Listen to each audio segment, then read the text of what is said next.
रजनीत medical education. इस video में हम डिस्कस करेंगे कॉर्नरी आर्टरी डिसीज को। So let's start the video. So coronary artery disease या फिर CAD या फिर इसको कॉर्नरी हार्ट डिसीज CHD भी बोलते हैं या फिर एथेरोस्क्लेरोटिक हार्ट डिसीज भी बोलते हैं। सो कॉर्नरी आर्टरी डिसीज हमारा कार्डियोवास्कुलर डिसऑर्डर के अंदर आता है। Now coronary artery disease name से ही क्लियर है कि हमारी कॉर्नरी आर्टरीज में डिसीज है। सो कॉर्नरी आर्टरी क्या होती है? कॉर्नरी आर्टरी ये हमारा हार्ट है। सो कॉर्नरी आर्टरी डायरेक्टली आयोटा से निकलती है एंड ये कॉर्नरी आर्टरी हमारे हार्ट को ब्लड सप्लाई प्रोवाइड करती है, क्योंकि हार्ट को फंक्शन करने के लिए भी ब्लड सप्लाई चाहिए। सो कॉर्नरी आर्टरी हार्ट के बहुत सारे पार्ट्स को ब्लड सप्लाई प्रोवाइड करती है, स्पेशली मायोकार्डियम को, जो कि हार्ट की मसल एयर है और हार्ट को पंप करने के लिए फंक्शन करती है।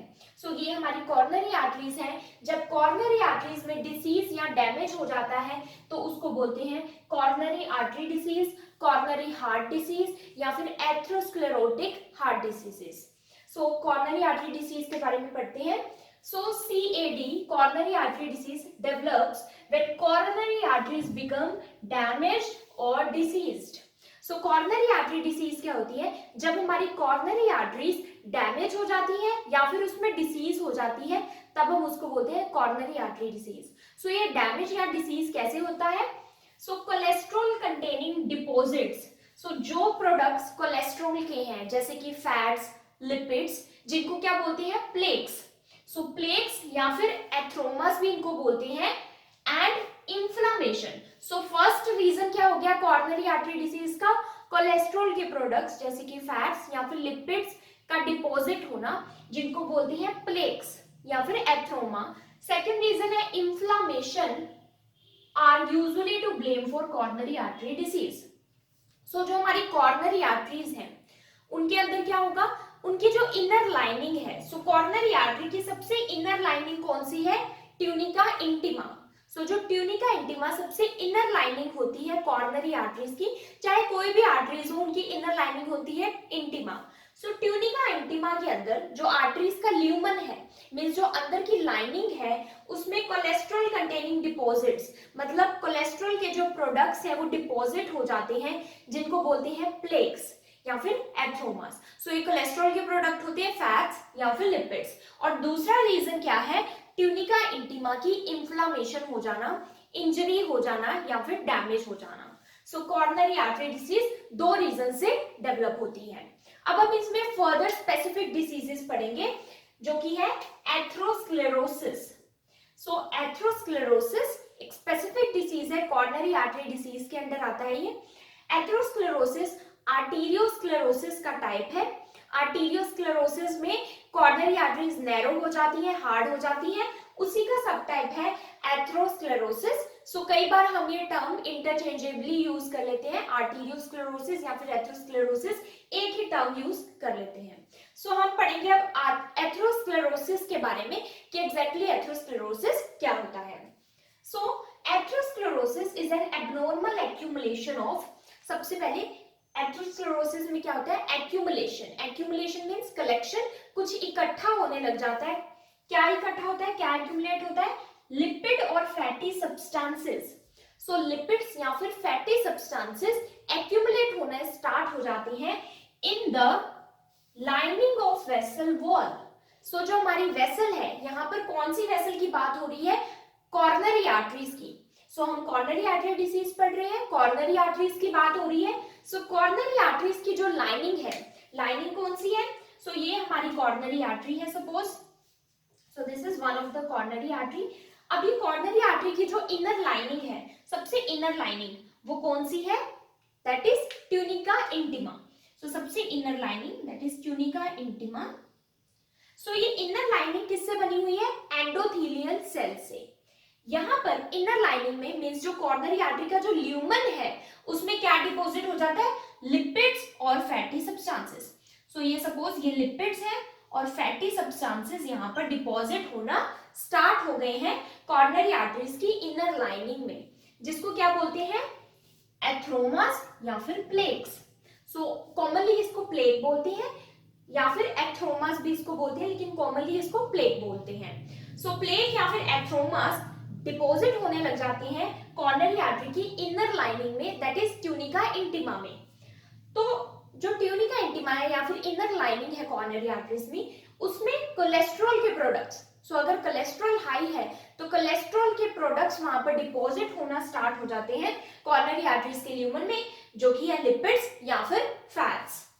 नाउ अगर जब ये कॉर्नरी आर्टरीज में डिपॉजिट होने लग जाएंगे लिपिड्स और फैट्स, तो क्या होगा? Narrowing, obstructing the vessel and reducing blood flow to the myocardium. अब कॉर्नरी आर्टरी का क्या काम है? हार्ट का जो मायोकार्डियम है, मसल लेयर है, उसको बेसिकली ब्लड सप्लाई प्रोवाइड करना, प्रॉपर ब्लड सप्लाई प्रोवाइड करना, ताकि हार्ट प्रॉपर्ली फंक्शन कर सके। सो अगर कॉर्नरी आर्टरी में प्लेक डिपॉजिट हो गया है, सो सपोज ये प्लेक है और ये प्लेक यहाँ पर डिपॉजिट हो गए हैं, कहीं भी हो सकते हैं, वन साइडेड भी हो सकते हैं, बोथ साइडेड भी हो सकते हैं। मैं वन साइडेड प्लेक डिपॉजिट कर रही हूँ। सो ये अगर वन साइडेड प्लेक डिपॉजिट हो गया है तो क्या हुआ कि पहले तो जो आर्टरी थी कॉर्नरी आर्टरी, वो इतनी वाइड थी, प्रॉपर ब्लड फ्लो उसमें हो रहा था। सो ये प्रॉपर ब्लड फ्लो हो रहा था कॉर्नरी आर्टरी में। लेकिन जब प्लेक की डिपोजिशन यहाँ पर हो गई तो अब ब्लड फ्लो क्या हो गया? रिड्यूस हो गया। क्यों? क्योंकि कॉर्नरी आर्टरी अब नैरो हो गई। सो कॉर्नरी आर्टरी नैरो क्यों हुई? क्योंकि वहां पर प्लेक डिपॉजिट होने लग गया।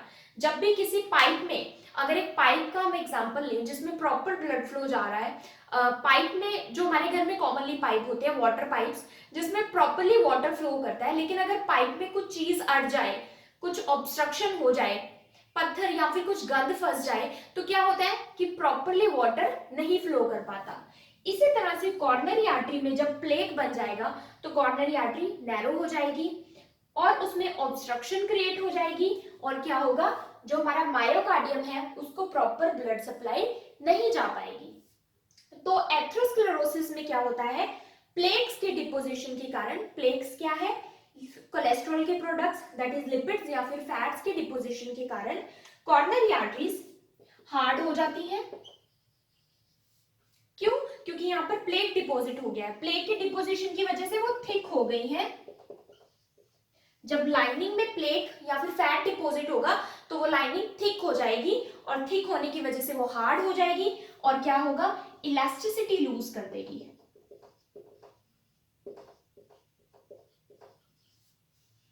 क्योंकि कॉर्नरी आर्टरीज क्या है? इलास्टिक है। इलास्टिक क्यों है? ट्यूनिका इंटीमा जो है उसमें कोई भी थिकनेस नहीं है नॉर्मली। सो नॉर्मली वो इलास्टिक होती है ताकि जो भी ब्लड का प्रेशर आ रहा है वो उसको इजिली सह सके। लेकिन जब यहाँ पर प्लेक डिपॉजिट हो जाएगा, फैट्स या फिर लिपिड्स की डिपोजिशन हो जाएगी, तो एक तो कॉर्नरी आर्टरीज की जो लाइनिंग है वो थिक हो जाएगी, हार्ड हो जाएगी फैट्स की डिपोजिशन के कारण, और इलास्टिसिटी लूज हो जाएगी। प्लस जो हमारा मायोकार्डियम है उसको ब्लड सप्लाई नहीं जा पाएगी। जब मायोकार्डियम को, हार्ट के मायोकार्डियम को ब्लड सप्लाई नहीं आएगी तो क्या होगा? एंजाइना होगा, इट मींस चेस्ट पेन होगा। और अगर ज्यादा ऑब्स्ट्रक्शन होती है, अगर ये ऑब्स्ट्रक्शन बढ़ती जाती है, अगर फुली ऑब्स्ट्रक्शन हो जाती है, तो क्या होगा? ब्लड फ्लो बिल्कुल नहीं जा पाएगा मायोकार्डियम को, तो फुल ऑब्स्ट्रक्शन भी हो सकती है, जिसकी वजह से क्या हो सकता है? हार्ट अटैक भी हो सकता है। सो फुल ऑक्लूजन, अगर कंप्लीटली ऑक्लूड हो गई आर्टरी, कंप्लीटली ऑब्स्ट्रक्शन हो गई, तो क्या होगा? बिल्कुल ब्लड सप्लाई नहीं जाएगी मायोकार्डियम को, और इवेंचुअली हार्ट अटैक भी हो सकता है। जब प्रॉपर्ली ब्लड सप्लाई नहीं जाएगी हार्ट को तो हार्ट वर्क नहीं करेगा, हार्ट अटैक हो जाएगा। नाउ ये हो गया एथेरोस्क्लेरोसिस। कि एथेरोस्क्लेरोसिस क्या होता है? फैट्स की डिपोजिशन हो जाती है, लिपिड्स की डिपोजिशन हो जाती है, कोलेस्ट्रॉल के ये प्रोडक्ट्स हैं जिनको बोलते हैं प्लेक्स। सो प्लेक्स के डिपोजिशन होने के कारण जो आर्टरीज है वो नैरो हो जाती है, थिक हो जाती है, हार्ड हो जाती है, इलास्टिसिटी नहीं रहती, और क्या होता है कि हमारे मायोकार्डियम को ब्लड सप्लाई नहीं जाती। अब ये एथेरोस्क्लेरोसिस होती क्यों है? ये जो फैट्स है ये क्यों डिपोजिट होना स्टार्ट हो जाती है? सो दोबारा से एक डायग्राम बनाते हैं। सपोज ये हमारी कॉर्नरी आर्टरी है। सो ये एक कॉर्नरी आर्टरी है। अब इसमें क्या हुआ? ये जो एथेरोस्क्लेरोसिस है, ये एथेरोस्क्लेरोसिस कोई विद इन शॉर्ट टाइम नहीं होता, बहुत ही लॉन्ग टर्म कंडीशन है ये, काफी इसको टाइम लगता है डेवलप होने में, ओवर अ लॉन्ग पीरियड ये डिसीज डेवलप होती है। सो कभी कभी क्या होता है कि जो हमारा टीन एज है उसी में ये डिसीज डेवलप होना स्टार्ट हो जाती है। तो क्या होता है, सबसे पहले किसी रीजन की वजह से जो हमारी इनर लाइनिंग है वेसल वॉल की, जो हमारी कॉर्नरी आर्टरीज की इनर लाइनिंग है, कौन सी है, ट्यूनिका इंटीमा, जो कि एंडोथेलियल सेल से बनी है। सो एंडोथेलियल सेल्स किसी वजह से डैमेज हो जाते हैं, इंजरी हो जाती है उनमें। सो स्टार्टिंग कहाँ से होती है कि कॉर्नरी आर्टरी की जो एंडोथेलियम है वो डैमेज हो जाती है। अब ये डैमेज बहुत रीजंस के कारण हो सकती है, स्मोकिंग के कारण हो सकती है, एक्सेसिव अल्कोहल कंजप्शन के कारण हो सकती है, हाई ब्लड प्रेशर रीजन हो सकता है, डायबिटीज हो सकता है, सीडेंटरी लाइफस्टाइल हो सकता है। सो बहुत सारी चीजें हमारी कॉर्नरी आर्टरी या फिर कोई भी आर्टरीज की इनर लाइनिंग को इरिटेट कर सकती है और डैमेज कर सकती है। जब वो डैमेज हो जाती है, सो यहाँ पर सपोज डैमेज हो गया है, डैमेज हो गया इट मींस हमारी एंडोथेलियम इंजर्ड हो गई है, इंजर्ड हो गई है तो मतलब उसमें इंफ्लामेशन हो गई है। सो जब भी हमारी कहीं भी बॉडी में इंफ्लामेशन होती है तो वहां पर इम्यून रिस्पॉन्स स्टार्ट हो जाता है, ट्रिगर हो जाता है। तो जब इम्यून रिस्पॉन्स स्टार्ट हो गया तो इम्यून रिस्पॉन्स स्टार्ट होने के कारण क्या होगा, वहां पर WBCs आएंगे, प्लेटलेट्स आएंगे, ब्लड प्लेटलेट्स आएंगे और बहुत सारे सेल प्रोडक्ट्स वहां पर साइट पर पहुंच जाएंगे। और साथ में ही जो हमारे कोलेस्ट्रॉल प्रोडक्ट्स हैं, लिपिड्स, फैट्स, ये भी इंजरी साइट पर पहुंच जाते हैं और वहां पर उसको रिपेयर करने के लिए वहां पर डिपॉजिट होना स्टार्ट हो जाते हैं। सो ये मैं ब्लू से दिखा देती हूँ कि वहां पर वो डिपॉजिट होना स्टार्ट हो जाते हैं। सो इंफ्लेमेशन के कारण, इम्यून रिस्पॉन्स स्टार्ट होने के कारण यहाँ पर ये प्रोडक्ट्स जैसे कि WBCs, blood platelets, lipids, fats, जो भी कोलेस्ट्रॉल के प्रोडक्ट्स हैं या फिर और सेल्यूलर वेस्ट वहां पर एक्यूमुलेट होना स्टार्ट हो जाता है, डिपॉजिट होना स्टार्ट हो जाता है। तो ये इसको कहते हैं एथ्रोमा और प्लेक। सो ये जो डिपॉजिट हो गया इसको बोलते हैं एथ्रोमास या फिर प्लेक, और इस प्रोसेस को बोलते हैं एथ्रोस्क्लेरोसिस। सो ये जो डिपोजिशन का प्रोसेस है इसको बोलते हैं एथ्रोस्क्लेरोसिस। और विद टाइम, टाइम के साथ साथ ओवर अ लॉन्ग पीरियड, क्योंकि ये जो डिपोजिशन है इसके रफ एजेस होते हैं, ये कोई स्मूथ नहीं होता कि इजिली ब्लड फ्लो करे, ये रफ होता है जिसके कारण इसमें और चीजें फंसती जाती हैं, और सेल वेस्ट और फैट, लिपिड्स जो ब्लड में है वो यहाँ पर फंसते जाते हैं और एक्यूमुलेट हो जाते हैं, यहाँ पर स्टिक हो जाते हैं। सो ये विद टाइम बड़ा होता रहता है, जिसको बोलते हैं एथ्रोस्क्लेरोसिस और प्लेक या फिर एथ्रोमा। सो ये डिपॉजिट हो जाता है। तो इसका मेन जो ट्रिगर है, स्टार्ट कहाँ से हुआ, ये इंफ्लामेशन के कारण, और इंफ्लामेशन के कारण वहां पर प्लेक डिपॉजिट होने लग गया, जो फैट्स हैं, लिपिड्स हैं, ब्लड प्लेटलेट्स हैं, सेल्यूलर वेस्ट है, वो वहां पर डिपॉजिट होने स्टार्ट हो गई। अब एक चीज इसमें और होती है कि इन केस ये जो प्लेक है ये बड़ा होता जा रहा है, और अगर ये प्लेक रप्चर हो गया, यहां से ये प्लेक टूट गया, तो क्या होगा, जब भी कोई दोबारा से रप्चर होता है हमारी बॉडी में या फिर कोई भी body part, body tissue rupture हो जाता है, तो वहां पर क्या पहुंचते हैं, इंजरी साइट पर ब्लड प्लेटलेट्स। सो जब भी ये प्लेक रप्चर हो जाएगा तो यहाँ पर क्या आ जाएंगे, ब्लड प्लेटलेट्स आ जाएंगे। ब्लड प्लेटलेट्स उस रप्चर साइट को रिपेयर करने की कोशिश करते हैं और वहां पर एक क्लोट बना देते हैं।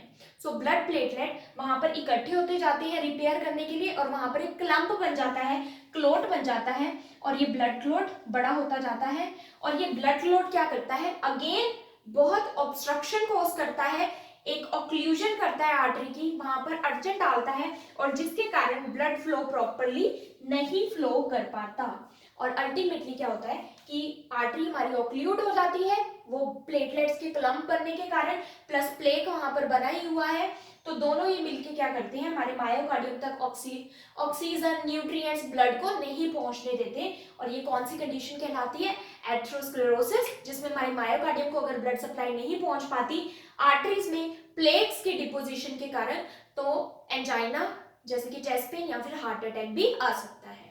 नाउ बिकॉज एथ्रोस्क्लेरोसिस में जो कॉर्नरी आर्टरीज की लाइनिंग है वो थिक हो जाती है और हार्ड हो जाती है, प्लेक के डिपोजिशन के कारण, इसलिए एथ्रोस्क्लेरोसिस को हार्डनिंग ऑफ द आर्टरीज भी बोलते हैं। नेक्स्ट इज कॉजेस और risk factors of coronary artery disease. So coronary artery disease के क्या क्या कॉजेज या फिर रिस्क फैक्टर्स हो सकते हैं? So there are two types of risk factors, एक है मॉडिफिएबल रिस्क फैक्टर और एक है non modifiable risk factor. So modify जो रिस्क हो सकते हैं, सो मॉडिफिएबल का मतलब है जिनको हम मॉडिफाई कर सकते हैं, जिनको हम कंट्रोल कर सकते हैं अपना लाइफस्टाइल या फिर हैबिट्स को चेंज करके, उसको बोलते हैं modifiable risk factor. Non modifiable risk factors वो रिस्क फैक्टर्स हैं जिन पर हमारा कोई कंट्रोल नहीं होता, ये ऑटोमेटिक ही होते हैं, इनके लिए हम कुछ नहीं कर सकते। सो सबसे पहले हम पढ़ेंगे मॉडिफिएबल रिस्क फैक्टर जिनको हम अपने लाइफस्टाइल या फिर हैबिट्स छोड़कर चेंज कर सकते हैं। सो फर्स्ट इसमें आता है हाई ब्लड कोलेस्ट्रॉल या फिर हाइपरलिपिडेमिया। सो अगर हमारे ब्लड में कोलेस्ट्रॉल का लेवल हाई है, अगर greater than 240 mg/dl cholesterol level है, तो इट मींस हमें बहुत ज्यादा चांसेस है कॉर्नरी आर्टरी डिसीज के, क्योंकि ये मेन रिस्क फैक्टर है कॉर्नरी आर्टरी डिसीज का। अगर कोलेस्ट्रॉल का लेवल हाई होगा, इट मींस फैट्स और लिपिड्स हमारे जो कॉर्नरी आर्टरीज की लाइनिंग है वहां पर डिपॉजिट होंगे, इट मींस प्लेक्स की फॉर्मेशन होगी और कॉर्नरी आर्टरीज नैरो होंगी। सो अगर ब्लड कोलेस्ट्रॉल लेवल हाई है तो बहुत ज्यादा रिस्क है, स्पेशली अगर, अब इसमें दो चीजें आती हैं ब्लड कोलेस्ट्रॉल में, एक होता है हमारा गुड कोलेस्ट्रॉल, एक होता है bad cholesterol. So bad cholesterol क्या है? हमारा लो डेंसिटी लिपोप्रोटीन। अगर लो डेंसिटी लिपोप्रोटीन का लेवल बहुत ज्यादा हाई है, 240 mg/dl से एक्सेस है, तो बहुत ज्यादा चांसेस है। अदरवाइज अगर हमारा जो गुड कोलेस्ट्रॉल है, that is high density lipoprotein, अगर उसका लेवल कम है, अगर गुड कोलेस्ट्रॉल का लेवल कम है, तो भी चांसेस ज्यादा है कॉर्नरी आर्टरी डिसीज होने के। इट मींस हमारा जो गुड कोलेस्ट्रॉल है वो होना हमारी बॉडी में जरूरी है, उसका जो अमाउंट है वो डिक्रीज नहीं होना चाहिए। अगर लो डेंसिटी लिपोप्रोटीन जो कि बैड कोलेस्ट्रॉल है, अगर उसका लेवल ज्यादा होता है तो बहुत ज्यादा चांसेस है कॉर्नरी आर्टरी डिसीज होने के। नेक्स्ट आता है हमारा cigarette smoking. Now cigarette smoking again बहुत इंपॉर्टेंट रिस्क फैक्टर है कॉर्नरी आर्टरी डिसीज का। सिगरेट स्मोकिंग या फिर सेकेंड हैंड स्मोक भी अगर आप ले रहे हैं तो ये क्या करता है, हमारी जो आर्टरीज है उसको इरिटेट करता है, डैमेज करता है। अगर हमारी आर्टरीज की लाइनिंग इरिटेट होगी या डैमेज होगी, इन्फ्लामेशन होगी उसमें, देन कॉर्नरी आर्टरी डिसीज हो सकती है, प्लेक्स की डिपोजिशन हो सकती है। प्लस सिगरेट स्मोकिंग क्या करता है, हमारा जो गुड कोलेस्ट्रॉल है, that is high density lipoprotein, उसके लेवल को डिक्रीज करता है। प्लस सिगरेट स्मोकिंग वेसोकंस्ट्रिक्शन करता है, हमारी आर्टरीज को नैरो करता है। देन एल्कोहल, अगर एल्कोहल कंजप्शन हाई है, अगेन ये भी हमारी आर्टरीज को डैमेज करती है। प्लस ये हाइपरटेंशन के रिस्क को भी इंक्रीज करती है। देन आता है hypertension. Hypertension that is high blood pressure. अगर ब्लड का प्रेशर हाई है, दैट इज हाइपरटेंशन है, तो हाइपरटेंशन क्या करता है, एक तो हमारी आर्टरीज को विद टाइम ये थिक बनाता है, हार्ड बनाता है। हाइपरटेंशन हो तो कोलेस्ट्रॉल भी इंक्रीज हो सकता है। सो हाइपरटेंशन अल्टीमेटली क्या कर रहा है, हमारी आर्टरीज को नैरो कर रहा है, थिक कर रहा है, हार्ड कर रहा है, जिससे कॉर्नरी आर्टरी डिसीज के चांसेस बहुत ज्यादा इंक्रीज हो जाते हैं। देन आता है डायबिटीज मेलाइटिस। सो अगर डायबिटीज है आपको, तो डायबिटीज मेलाइटिस क्या करेगा, हाइपरटेंशन भी कोज कर सकता है, ओबेसिटी कोज कर सकता है, कोलेस्ट्रॉल का लेवल डायबिटीज की वजह से इंक्रीज हो सकता है, हमारी आर्टरीज जो है डैमेज हो सकती है। सो डायबिटीज मेलाइटिस अगेन एक रिस्क फैक्टर है कॉर्नरी आर्टरी डिसीज का। देन आता है physical inactivity. So physical inactivity या फिर लैक ऑफ एक्सरसाइज, अगर हमारा सिडेंटरी लाइफस्टाइल है तो वो क्या करता है, ओबेसिटी कोज करता है, वेट गेन करवाता है, जिससे क्या होगा, डायबिटीज मेलाइटिस हो सकता है, ब्लड प्रेशर हाई हो सकता है, हाइपरटेंशन, एंड अल्टीमेटली हमारा कोलेस्ट्रॉल लेवल हाई हो सकता है, जिसकी वजह से कॉर्नरी आर्टरी डिसीज हो सकती है। Then obesity again same, blood pressure high हो सकता है, कोलेस्ट्रॉल लेवल हाई हो सकता है, डायबिटीज मेलाइटिस हो सकता है, तो क्या होगा, कॉर्नरी आर्टरी डिसीज का रिस्क बहुत ज्यादा इंक्रीज हो जाएगा। देन आता है स्ट्रेस। स्ट्रेस क्या करता है, स्ट्रेस हमारी कॉर्नरी आर्टरीज को डैमेज करता है, हाइपरटेंशन कोज करता है, जिससे क्या होता है, कॉर्नरी आर्टरी डिसीज हो सकती है। देन आता है एलिवेटेड होमोसिस्टीन लेवल। होमोसिस्टीन क्या होता है, एक अमाइनो एसिड होता है जो कि प्रोटीन के बिल्डअप के लिए जरूरी होता है। अगर इस होमोसिस्टीन का, अमाइनो एसिड का लेवल एक्सेस हो जाता है, बहुत ज्यादा एलिवेट हो जाता है, तो वो भी कॉर्नरी आर्टरी डिसीज के रिस्क को इंक्रीज कर देता है। देन आते हैं हमारे नॉन मॉडिफिएबल। तो नॉन मॉडिफिएबल मींस जिस पे हमारा कोई कंट्रोल नहीं है। सो इसमें फर्स्ट आता है family history of coronary artery disease. अगर हमारी फैमिली हिस्ट्री है कॉर्नरी आर्टरी डिसीज की, कोई क्लोज रिलेटिव है, हमारा फादर है, ब्रदर है, सिस्टर, मदर, उसको अगर कॉर्नरी आर्टरी डिसीज है, तो बहुत ज़्यादा चांसेस है कि आगे जनरेशन टू जनरेशन ये पास हो सकता है। देन आता है इंक्रीजिंग एज। सो एज के साथ साथ चांसेस इंक्रीज हो जाते हैं कॉर्नरी आर्टरी डिसीज के, क्योंकि विद एजिंग क्या होता है हमारी कॉर्नरी आर्टरीज या फिर दूसरी आर्टरीज भी डैमेज होना स्टार्ट हो जाती हैं, थिक होना स्टार्ट हो जाती है, हार्ड होना स्टार्ट हो जाती है। सो कॉर्नरी आर्टरी डिसीज के चांसेस इंक्रीज हो जाते हैं। देन होता है जेंडर। सो जेंडर में क्या है कि जो मैन है, मैन के चांसेस ज्यादा है कॉर्नरी आर्टरी होने के। सो मैन ग्रेटर रिस्क पर है एज कंपेयर टू वुमेन, क्योंकि मैन में 3 टाइम्स ज्यादा रिस्क होता है कॉर्नरी आर्टरी डिसीज होने का। लेकिन अगर वुमेन जो है वो पोस्ट मेनोपॉजल है, मींस मेनोपॉज के बाद विमेन में ज्यादा चांसेस हो जाते हैं कॉर्नरी आर्टरी डिसीज होने के because of some hormones. Then आता है auto immune disease. Auto immune disease जैसे कि रिमेटॉइड अर्थराइटिस या फिर ल्यूपस या फिर अदर इंफ्लामेटरी कंडीशंस अगर हैं तो भी कॉर्नरी आर्टरी डिसीज होने के चांसेस इंक्रीज हो जाते हैं। Next is pathophysiology of coronary artery disease. So coronary artery disease कैसे डेवलप होती है? So due to etiological factors. So etiological factors क्या है जो कॉजेस है कॉर्नरी आर्टरी डिसीज के? रिस्क फैक्टर्स हैं जैसे कि स्मोकिंग, हमारा ब्लड कोलेस्ट्रॉल लेवल हाई होना, हाइपरटेंशन। सो जितने भी रिस्क फैक्टर कॉजेस हमने प्रीवियसली डिस्कस किए हैं उनकी वजह से क्या होता है, इंजरी और inflammation to endothelial cells of arteries. So जो हमारी कॉर्नरी आर्टरीज हैं, so suppose these are our coronary arteries. So ये कॉर्नरी आर्टरीज की जो इनर लाइनिंग है दैट इज एंडोथेलियम। सो ये जो एंडोथेलियम है, इनर लाइनिंग, ये क्या हो जाती है, डैमेज हो जाती है, इंजर्ड हो जाती है और इसमें इन्फ्लामेशन हो जाती है। नाउ इन्फ्लामेशन के कारण क्या होता है, इम्यून रिएक्शन ट्रिगर होता है। सो जब इम्यून रिस्पॉन्स ट्रिगर होगा इन्फ्लामेशन के कारण तो क्या होगा, वहां पर जो भी हमारे ब्लड प्लेटलेट्स हैं या फिर WBCs हैं, लिपिड्स, फैट्स, वहां पर इंजरी साइट पर पहुंच जाएंगे। सो क्या होगा, accumulation of lipids, fats, platelets और other clotting factors at the site of injury. So suppose यहां पर इंजरी है, सो यहां पर सारे lipids, fats, clotting factors, WBCs और ब्लड प्लेटलेट्स यहां पर पहुंच जाएंगे। अब जब ये यहां पर पहुंचे तो विद टाइम क्या होगा, over a long period of time, so धीरे धीरे यहाँ पर और एक्यूमुलेशन होती जाएगी जिसको बोलते हैं प्लेक और एथ्रोमा। सो ये प्लेक या फिर एथ्रोमा जब यहाँ पर डिपॉजिट होता है बहुत लंबे पीरियड से, जैसे कि मैंने पहले बताया ये हमारे टीन एज में भी स्टार्ट हो सकता है। सो इस प्रोसेस को बोलते हैं एथ्रोस्क्लेरोसिस। इस प्लेक के जो एजेस होते हैं ये रफ होते हैं, स्मूथ नहीं होते। इसमें रफ होने के कारण जो और भी सब्सटेंसेस है जैसे कि हमारे ब्लड में और जो कोलेस्ट्रॉल है, फैट्स है, लिपिड्स है, वो यहाँ पर और डिपॉजिट होते रहते हैं, यहाँ पर स्टिक होते रहते हैं इस प्लेक साइड पर, जिससे क्या होता है ये प्लेक विद टाइम बड़ा होता रहता है, ग्रो होता रहता है। नाउ जब ये प्लेक बन जाएगा तो क्या होगा, ऑब्स्ट्रक्शन ऑफ ब्लड फ्लो। सो अगर यहाँ पर कोई प्लेक है तो जो ब्लड है वो इजिली फ्लो नहीं कर पाएगा, क्योंकि यहाँ पर अब क्या आ गई, ऑब्स्ट्रक्शन आ गई, जिसकी वजह से ब्लड इजिली फ्लो नहीं कर पाएगा। इसको क्या बोलते हैं हम, कॉर्नरी आर्टरी डिसीज या फिर कॉर्नरी हार्ट डिसीज या फिर एथ्रोस्क्लेरोटिक हार्ट डिसीज। अब इसकी वजह से क्या होता है कि ये जो प्लेक विद द टाइम यहाँ पर डिपॉजिट हुआ है, ये प्लेक क्या होता है, ये हार्ड होता जाता है विद टाइम, एथ्रोस्क्लेरोटिक होता जाता है, इसमें और डिपोजिशन होती जाती है।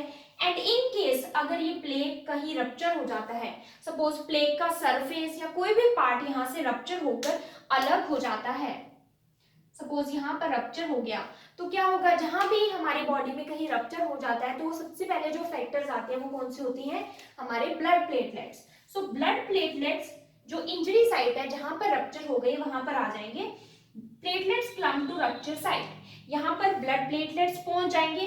अब ब्लड प्लेटलेट्स क्या करेंगे, उस इंजरी साइट पर जहां पर प्लेक रप्चर हुआ है वहां पर इकट्ठे होते रहेंगे, क्लम्प होते रहेंगे, वो एक क्लॉट वहां पर बना देंगे, क्लम्प बना देंगे। सो ये ब्लड का क्लॉट भी यहाँ पर बन जाएगा जो कि ब्लड प्लेटलेट से बना है। नाउ एक तो प्लेक ने ऑलरेडी ऑब्स्ट्रक्शन कॉज की हुई है और एक ब्लड क्लॉट बन गया है यहाँ पर ब्लड प्लेटलेट्स की वजह से, जो कि फर्दर ऑब्स्ट्रक्शन कॉज करता है कॉर्नरी आर्टरी में। So blood clots occlude coronary artery. So ये ब्लड क्लॉट क्या कर सकता है, ये कंप्लीटली भी ऑक्लूड कर सकता है कॉर्नरी आर्टरी को, जिससे क्या हो सकता है कि हमारे मायोकार्डियम को बिल्कुल भी ब्लड सप्लाई नहीं जाएगी और अल्टीमेटली क्या हो सकता है, हार्ट अटैक कोज हो सकता है। सो ओवरऑल क्या प्रोसेस है कि जो हमारी एंडोथेलियल है, सबसे पहले जो इनर लाइनिंग है कॉर्नरी आर्टरीज की, वो डैमेज होने की वजह से, वहां पर इंफ्लेमेशन होने की वजह से जो हमारे प्रोडक्ट्स हैं, चाहे वो कोलेस्ट्रॉल के प्रोडक्ट्स हैं या फिर अदर सेल वेस्ट है, क्लोटिंग फैक्टर्स है, प्लेटलेट है, वहां पर इकट्ठा होने स्टार्ट हो जाते हैं एंड विद टाइम वो एक्यूमुलेट होते रहते हैं एंड वो जो प्लेक है वो ग्रो होता रहता है, जो कि ऑब्स्ट्रक्शन कोज करता है ब्लड फ्लो में। वो पार्शियल ऑब्स्ट्रक्शन भी कोज कर सकता है, जिसके कारण ब्लड फ्लो थोड़ा बहुत आता रहेगा मायोकार्डियम को, या फिर आगे जाकर अगर थोड़ा ब्लड फ्लो जा रहा है मायोकार्डियम को, प्रॉपर नहीं जा रहा, तो चेस्ट पेन होगा, एंजाइना होगा। अगर प्रॉपरली कंप्लीटली ऑक्लूड हो गया हमारा कॉर्नरी आर्टरी तो हार्ट अटैक भी हो सकता है। So this is the part 1 of coronary artery disease. If you understood this video, please like, subscribe and share my channel. Stay tuned for part 2 of coronary artery disease.